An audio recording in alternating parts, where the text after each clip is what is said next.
Hello everyone, this is Mrs. Kulkarni and today we are going to continue the second part of heritage management. Hope you all remember the first part. If not, the video is already uploaded in YouTube, you can have a glance on that. Okay, so in this part we are going to see about the libraries and archives. See, libraries are the storehouses of knowledge and information.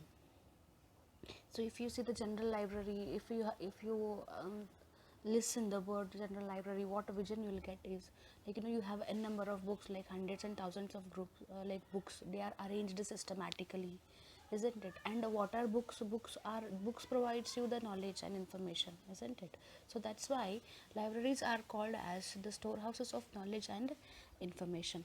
Library science is very closely related to management science, information technology, and the field of education. See, what is library science? See, this is a department where how to manage the library. No, okay, ठीक है. So that related information you can get there, like in library science. So that is related to your management science, information technology, and in the field of education. Okay. Libraries performs various tasks like collecting books, arranging them systematically, conversation and preservation of those books, then dissemination of information sources, etc. See what happens in the library, as already we have discussed. Whenever we think the word the library, so we can assume in a room there are n number of books, and they are collected, the books are collected and they are arranged systematically, like the topic wise, या फिर department wise, या फिर subject wise. See, for example, if you want to go and search something about the quantum physics, okay, so there, if you see, so the randomly books are not spread. If you see the department wise, the books are spread, like you have to go for the science portion first, and in the portion of science, so there the physics, chemistry, biology, the different departments are there, again different sections are there, and there if you really want to go for quantum physics, go for the physics section. And there, the systematically books are collected and they are arranged. Okay, many of these tasks are completed with the help of computerized system.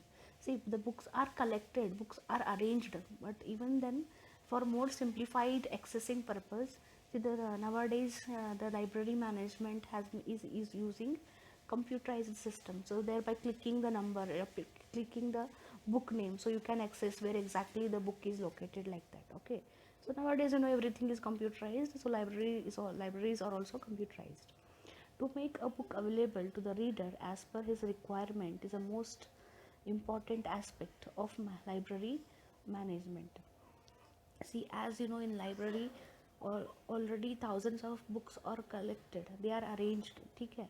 So if the person want to come and read a particular book, so arranging them systematically and knowing them which book is kept where, that is very important, isn't it? So if I want to check for a particular book, and if I want to check in the thousands of books, where can I check? If you are not kept systematically or department wise or topic wise, ठीक है, so it's very difficult to find out that book, isn't it? That's why library management is very difficult task, because as you have thousands of books, it should be collected, it should be arranged topic wise, या फिर subject wise, isn't it? And it should be computed, and it should be, the index should be made properly. If once one want to check, once want to take the book from particular section, then you should know where exactly it is kept. Just for that, to make the book available to the reader as per the requirement is the most important aspect of library management. If you don't know which book is kept where, otherwise you have to keep on searching thousands of books, isn't it? The Royal Library of Ashurbanipal in the 7th century, the Assyrian Emperor in the Mesopotamia, the Library of Takshashila University in the 5th century, and the library in Alexandria, Egypt in the 4th century are supposed to be the earliest libraries in the world. Okay, so these are the earliest libraries in the world. Library, the Saraswati Mahal Granthalaya in Tanjore, Tamil Nadu, was built in the 16th to 17th century during the times of Nayak dynasty.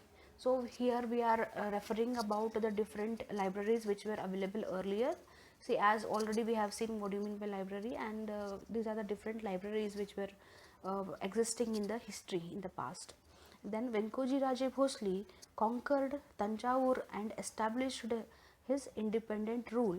Then Venkoji Raje Bhosle and his successors kept expanding Saraswati Mahal Granthalaya. Then Sarfoji Raje Bhosle contributed the most in this expansion. So what happened? So earlier this Takshashila very famously we know that, isn't it? See, Takshashila we know where the Chanakya used to study and he used to teach. Okay, so these we have seen that we have referred the different libraries which were existing in the history, but Saraswati Mahal Granthalaya, so it was in Tanjavur, Tamil Nadu. So the Venkoji Raje Bhosle, when he acquired it, when he conquered it, then his successors also they have started expanding the library, means they started collecting the books. Okay, so it was in the 1918 the library was renamed as the Tanjavur Maharaj Sarfoji's Saraswati Mahal Library in his honor. Why? Because he contributed more in the expansion of the library. Who? The Sarfoji Raje Bhosle, he contributed more in the expansion of the library of Saraswati Mahal. So that's why in his honor in 1918 the library has renamed. Okay, so let us see what exactly the basic difference between library and archives. Okay, so if you in this PPT, if you see the picture,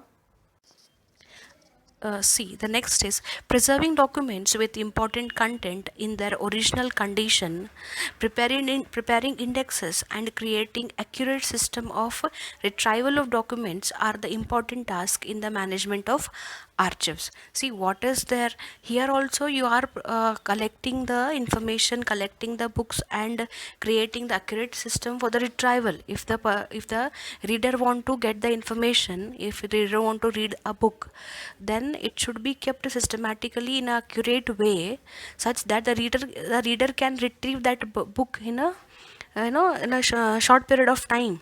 This is also there in the archives. But what is the main difference between library and archives?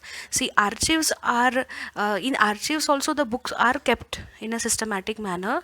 They are collected, huge number of books are collected and they are kept in a indexed way, and and that should be made easy for the user to retrieve the book, and easily it should be accessible.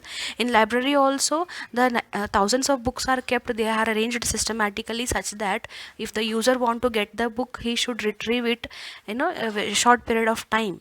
But what's the main difference between library and archives is, see, archives are in archives the books the original books are kept, means the person who wrote it originally, ठीक है, the original copies are kept in the archives, and in library the modified form of those books are kept. Okay, see, as already we have seen the basic difference between library and archives. Library, in that the different books are being kept. In archives the original copies of the books are kept, if like the manuscripts or any different the original books which our ancestors they have written. So the original copies of the books are kept in the archives, and the updated or the modified versions of those books are kept in the libraries. See, managing archives and libraries both are same. The books should be arranged topic wise and they should be kept systematically such that the user can retrieve those documents as easily as possible. Okay, the only difference is that in archives we have original copies and in libraries we have modified or updated version of those books. Okay, as you can see the in earlier picture, in earlier picture the original copies the books were kept in the shelf, and if you see the next picture the fresh books are kept. So means that updated, the different authors can write about those books. Okay, the original copy is only one, but updated versions can be more on the same books. Okay, so that updated or modified books are kept in libraries and the original copies are kept in the archives. There are several noteworthy libraries in India. For instance, National Library, Kolkata, Nehru Memorial Museum and Library, Delhi, State Central Library, Hyderabad, Library of Asiatic Society, and David Sassoon's Library, Mumbai, etc. are different libraries are located in India. From the technical point of view, the management of archives is akin to library management. See, agar technically if you think, then both the management is same, but but in general way, if we talk, see, maintaining the new books is more easy than rather maintaining the old books, isn't it? Okay, but both the management, library management and archive management, both are almost same. Then, the first official archive of India, the Imperial Record Department, was established in 1891 CE in Kolkata. See, the earlier we have Vedas, manuscripts, okay, the different Ayurvedic books we have. So, all those original copies are kept in the archives. Already we have seen. So, in India we have Imperial Record Department, which was established in 1891. It was shifted to Delhi in 1911. In 1998, then the President of India, Honorable K.R. Narayan, opened the archives for public. Okay, so earlier original copies were not kept available for the readers to see, but now in 1998, that time the President of India, he made the archives open. It is a department under the jurisdiction of the Ministry of Culture of the Indian government. The documents have been preserved here in a chronological order from 1748, chronological year wise, time as time passes. So like that, year wise, see, because if you see archives and libraries, the main concept is that thousands of books are kept. They should be kept systematically, isn't it? In a particular order they should be kept. So here in the Imperial Record Department, the books are kept in a chronological order. Chronological order matlab, as time wise, year wise, the books are kept, the original copies are kept. It includes records in English, Arabic, Hindi, Persian, Sanskrit and Urdu languages, where the empirical department, it contains the different original books of these languages, which English, Arabic, Hindi, Persian and Sanskrit and Urdu. Okay, it also includes records in Modi script. Modi script, it's assumed to be the oldest script of India. Okay, so even the Modi script books are also kept in the archive. These records are classified into four categories: the public record, oriental studies, manuscripts and private record. Okay, in the empirical department, what we have in India, see, first it was in Kolkata, later it is shifted to Delhi. So there the books are kept in, classified into four categories, that's public record, oriental studies, manuscripts and private records. The government of every state in India maintains department archives. Okay, every state also maintains a department archives. The archives of Maharashtra state government has branches in Mumbai, Pune, Kolhapur, Aurangabad and Nagpur. So as we are in Maharashtra, so here in Maharashtra, as every state maintains it, but in Maharashtra the government has a branches in Mumbai, Pune, Kolhapur, Aurangabad and Nagpur. There are about 5 crore Modi documents related to Maratha history in the Pune branch. These documents are referred as Peshwa Daftar. Daftar means the books. Now also you can see, Daftar means books. Okay, so in Pune, near about um, 5 crore Modi documents. Modi was it's supposed to be assumed as the ancient script. So in that script, near about 5 crore documents are written in on the Maratha history. So that is kept in Pune and that is called as Peshwa Daftar. Okay, then next we have is encyclopedias. Okay, before proceeding to encyclopedia, so let me make one thing very much clear. What is the difference between library and archives? We have already seen, and isn't it? So the original copies of the books are kept in archives. The updated and modified versions of those books are kept in libraries, and in library or in archives, the thousands of books are available, such that the different, you can get the books of all the topics: physics, chemistry, science, math, biology, cookery, okay, tourism, business, like whatever you want, the different topics books are kept. Matlab, all the books of different topics on and beyond the earth, So everything is kept in the libraries and archives. But whereas when you come to encyclopedia, so encyclopedia it also gives you information, but information about particular topic. Okay, so there you had, in under single roof you can get information about thousands of topics, but in encyclopedia, here you can get the information about particular topic. Okay, and so encyclopedia is a systematic compilation of information or technology of various topics. See, there in library and archives you are managing the books, and in encyclopedia you are managing the topics. Okay, the information or technology in encyclopedia is arranged with the specified method. Organizing available knowledge and making it accessible is a main objective of encyclopedians. See, the main difference is that there in library and archives you have books, in encyclopedia you have particular topics. The topics are kept systematically, they are arranged. Okay, for example, as I said, if you want to know about quantum physics, okay, quantum physics, then see, in encyclopedia, if you want to see, as already we have discussed, the particular topics are been arranged. So as already we have discussed, if you want to know about the quantum physics, so in library, if you want to search, how will you go?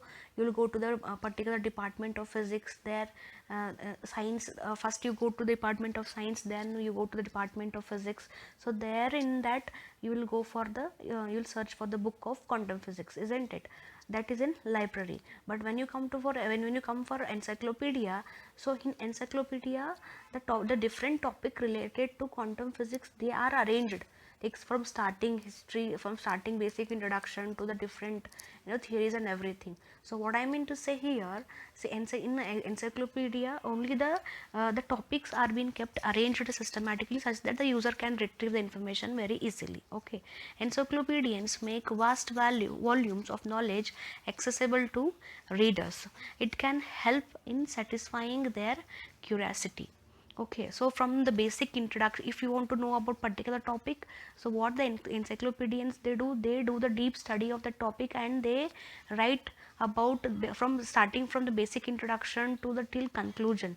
So they make information, they collect the information and they make the volumes like volume 1, volume 2, as we are doing the videos part 1, part 2, isn't it? So like that, volume 1, volume 2, like that they make the topic wise, and such that it should be easily accessible to the readers. It can help in satisfying their curiosity. So if the particular reader want to know about some information, so if you go to the if they go and read the encyclopedias, then definitely their curiosity will be fulfilled. Then encyclopedian provide fundamental information on any topic in order to understand it properly. So the topic is more detailed, the topic is explained in a more detailed way in encyclopedia. Then definitely the fundamental information of any topic is the main motto of encyclopedia, is the basic information of any topic should be given in a systematic way. Then benefits of encyclopedia, thus the reader get motivated to read extensively. See, where when you have the interest to read, when you're understanding it, isn't it? When you are getting, when you get the interest, when you're understanding it, when the information is more easily available. So that is the main motto of encyclopedia. Encyclopedians make the existing knowledge easily accessible to scholars and researchers, and also highlight the research area which have not yet received enough attention. So as already as we know, in encyclopedia the particular topic is explained in a more detailed way, so such that the user can access it very easily. So the information is provided to the scholars and researchers, and in that the main topics are also highlighted such that the researcher and scholars can work on the particular topic.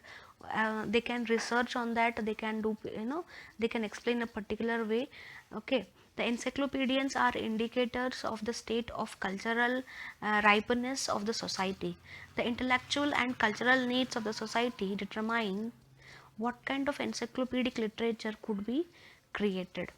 Accuracy, meticulousness, objectivity, standardized format of presentation, and updated information are the criteria for designing a structure of an encyclopedia. See, accuracy, the topic, the particular topic should be accurate. Okay, then meticulousness, see, only what is needed, that only should be, kept in that. What if you want to say, if I want to go for, again, if you take the topic of quantum physics, I want to read about the quantum physics, and if the information is given about the different topics, that should not be there. The material, the particular material should be accurate, material should be available, and it should fulfill the objective, okay, on which topic we want to get the information, and it should be in a standardized format. Okay, so this all comes in the structure of encyclopedia. In order to incorporate the latest available information, revised edition of encyclopedias or supplements to original editions need to be published. The original edition should be published, and on that the more updated versions also you can write. Okay, so the next is the encyclopedias are arranged either in alphabetic order or according to the order of topics. See, in library, how you keep the books, the books are kept according to the subject wise, isn't it? So in encyclopedia, the either the information is kept either alphabetically or according to the order of the topics. The type of order is decided by keeping the convenience of readers in mind and the ease of accessibility to the information. In encyclopedia, how the information is kept either alphabetically or topic wise, such that like in whichever way the reader are convenient for the readers to get the information, so in that way the information will be kept. An index at the end of the encyclopedia is very convenient in this regard. So the if you see the index are two types. As further you will come to know, index are two types. In the front one you have index, and where the brief introduction is given, which topics are we are going to study, and the last there is an index where the detailed information of particular single words are kept. So the indexes are convenient in encyclopedia. Okay, so the indexes at the end of the encyclopedia is very convenient in this regard. The encyclopedia can be created either by single editor or an editorial committee. Okay, so the information should be written in a particular way, in a convenient order, and it should give the proper information. The objective should be fulfilled. Okay, the quality material should be there in that encyclopedia. So for this work, either single editor can work or a group of editorial committee can work on that encyclopedia. The articles in the encyclopedia are written by subject experts. So when you write the information, the expert should write the information, isn't it? Because see, anything you can't write, because this encyclopedia provides you lots of more information, and the main criteria is that it should be accurate, the material should be qualitative, isn't it? Then the subject experts only can write the encyclopedia. Okay, so in the next slide, we are going to see the different types of encyclopedia.